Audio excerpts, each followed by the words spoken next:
Hi everybody. So here we are still continuing to work on the rear spar of the left wing. Here we are devinylizing everything. That's a new word apparently I made up.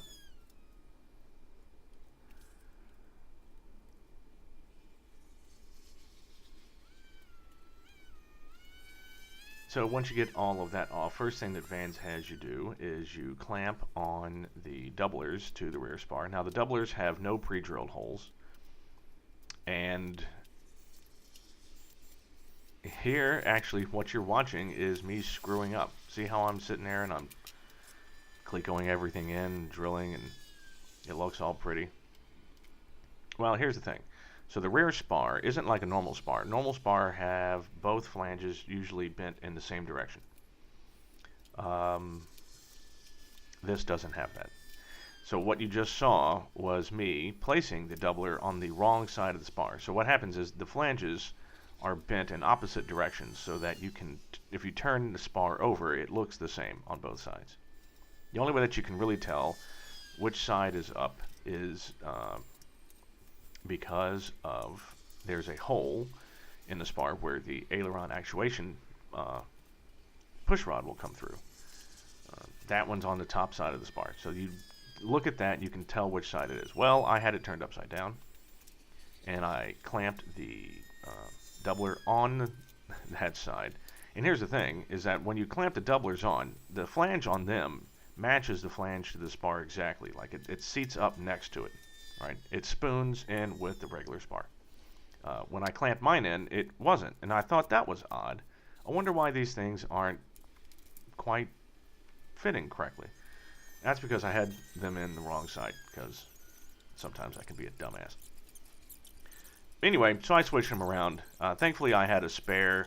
I'm just going to have to order one of the small ones whenever I do the right wing, which is fine. It's already up on the wall of shame. So,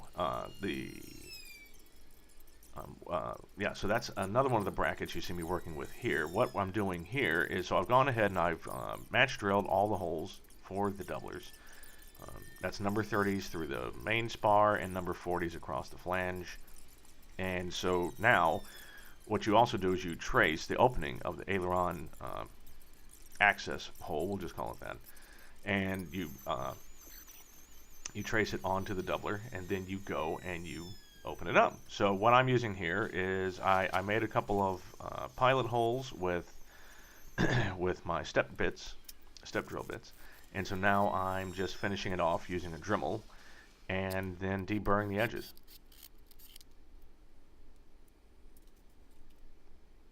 I ruined a perfectly good Dremel sanding tool just on that one hole.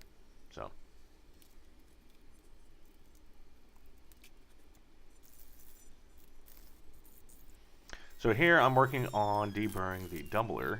So there's a spar reinforcement plate. It's a doubler, but it's also an attach point for the fuselage. It goes on the back of the rear spar. This is the doubler for on top of that. So each one of them it's the same thickness as, and you can see me putting it on right there, it's the same thickness as the doublers that you used for the horizontal stabilizer.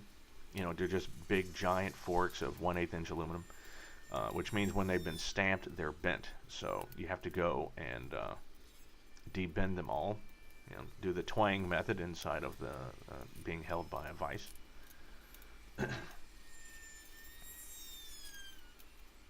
So everything is deburred, everything is match drilled, so now it is clecoed up along the back.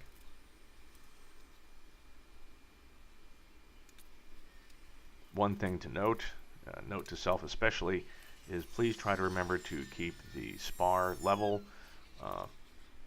The big pieces of aluminum that you can see at the bottom of the spar there that traverse most of the length of the spar are not equal. Just putting that spar down on a flat surface does not necessarily mean it will stay flat. It will sag, and support needs to be given to it as you go down the spar to make sure that it stays level. Otherwise, you'll find things like that. The spar will fit, like the rear spar will cleco on, but then you'll see like, oh, there's a little bit of stress in this rib for some reason. It doesn't want to stay straight. That's because your spar is sagging.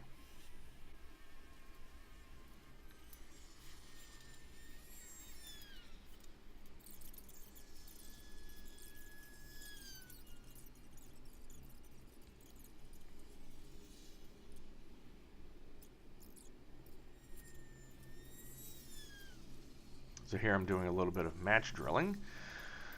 So this is on top of where so right there I'm actually working on the inboard aileron hinge bracket on the top. I wish I had a better camera angle for this, but that wing is up pretty high and it moves a little around a lot, and if I were to try to attach the camera mount to it, it would probably just fall off a bunch and break. So this is the best camera angle that I could find. Plus, I mean, to be honest, it's not something that I worry about much. I'm just happy that I get all of this on film for the FAA. So yeah, I'm going to continue to match drill, and then I think we're going to be cleaning, priming, and doing some riveting soon. So that will continue in the next video.